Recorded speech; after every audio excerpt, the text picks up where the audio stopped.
और इसी बीच बड़ी खबर है, हर्षा रिछारिया ने यहां पर संन्यास लिया है। ये जानकारी सामने आई है। अब हर्षा नंदगिरी कहलाएंगी हर्षा रिछारिया। हर्षा रिछारिया ने खुद का पिंडदान किया है। ये बड़ी जानकारी सामने आ रही है कि हर्षा रिछारिया ने संन्यास ले लिया है। अब हर्षा नंदगिरी कहलाएंगी हर्षा रिछारिया। बताया जा रहा है कि खुद का पिंडदान उन्होंने किया है।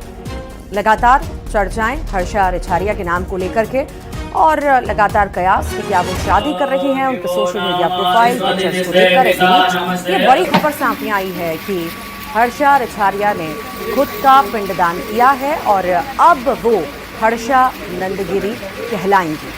संन्यास लिया है हर्षा रिछारिया ने। आपको बता दें, महाकुंभ से वायरल हुई, चर्चा में आई हर्षा रिछारिया। लगातार उनसे सवाल पूछे गए कि क्या वो संन्यास ले चुकी हैं, साध्वी हैं, पर हमेशा वो इनकार करती आई। इसी बीच ये बड़ी जानकारी सामने आई है कि हर्षा रिछारिया ने संन्यास ले लिया है और अब वो हर्षा नंदगिरी कहलाएंगी और हर्षा रिछारिया ने खुद का पिंडदान किया।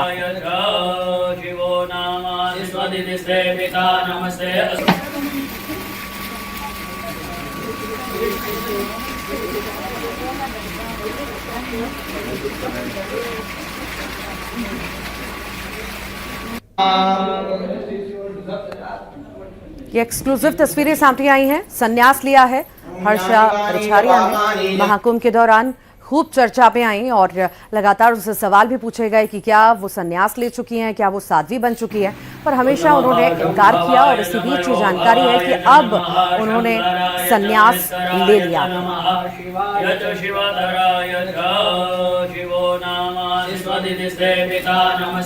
प्रयागराज में खूब प्रयास किया क्योंकि आप चाहते थे कि एक सात्विक जीवन जीने के लिए कई उतार चढ़ाव आए, लेकिन आखिरकार आज जो है उज्जैन की इस नगरी में सोमनानंद जी महाराज के यहाँ पर आकर आपने आखिरकार दीक्षा अर्जित कर ही ली है।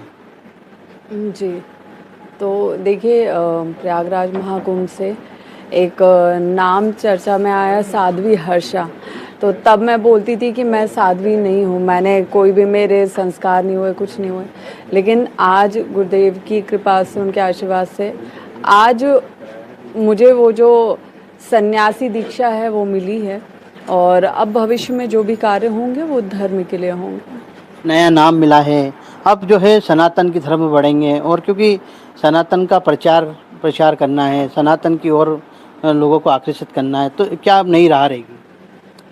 देखिए, नई राह तो मैं अभी क्यों बताऊं ये तो ऐसा है कि जो हमने विचार किया है, गुरुजी के मार्गदर्शन में जो भी योजनाएं चल रही हैं धर्म संस्कृति को सहेजने के लिए और युवाओं को धर्म से जोड़ने के लिए, तो जो भी योजनाएं चल रही हैं वो धीरे धीरे बहुत जल्द सबके सामने आएंगे।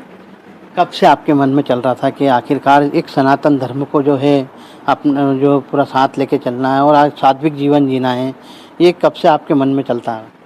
ये चलता तो काफ़ी समय से आ रहा है, लेकिन धीरे धीरे ईश्वर आपको उस दिशा में ले जाते हैं जो दिशा आपके लिए नियति ने तय की है। तो मुझे लगता है कि धीरे धीरे मैं उस दिशा की तरफ बढ़ रही हूँ और आज से एक नए सफ़र की शुरुआत कर रहे हैं। काफ़ी उतार चढ़ाव देखे हैं, क्योंकि हमने भी देखा कि प्रयागराज में आपके खूब उतार चढ़ाव आए, कभी विवाद भी हुए तो कभी अच्छा भी हुआ। तो उसको लेकर अब जो है आखिरकार अब नया एक पहलू जो आपके साथ जुड़ा है, तो अब एक नई शुरुआत।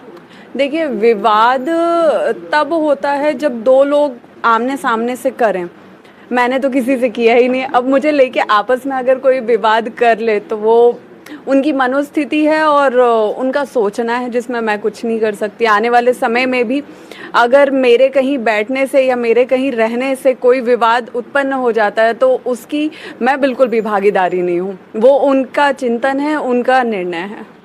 तो देखिए, जिस तरीके से हर्षा नंदगिरी जी ने कहा है कि अब जो है उन्होंने दीक्षा अर्जित कर ली है, वो अब शुद्ध रूप से जो है एक सात्विक जीवन जिएंगी और जिसमें सनातन के धर्म का ध्वजा लेकर जो है पूरे सनातन धर्म को एक करने का संकल्प लेकर चलेंगी। तो आप ये तस्वीरें देख रहे थे, हर्षा रिछारिया को भी आप सुन रहे थे। उनका ये कहना था लंबे वक्त से जो है धर्म की राह उन्होंने चुनी और अब जाकर के संन्यास लिया, जिससे वो बहुत खुश हैं।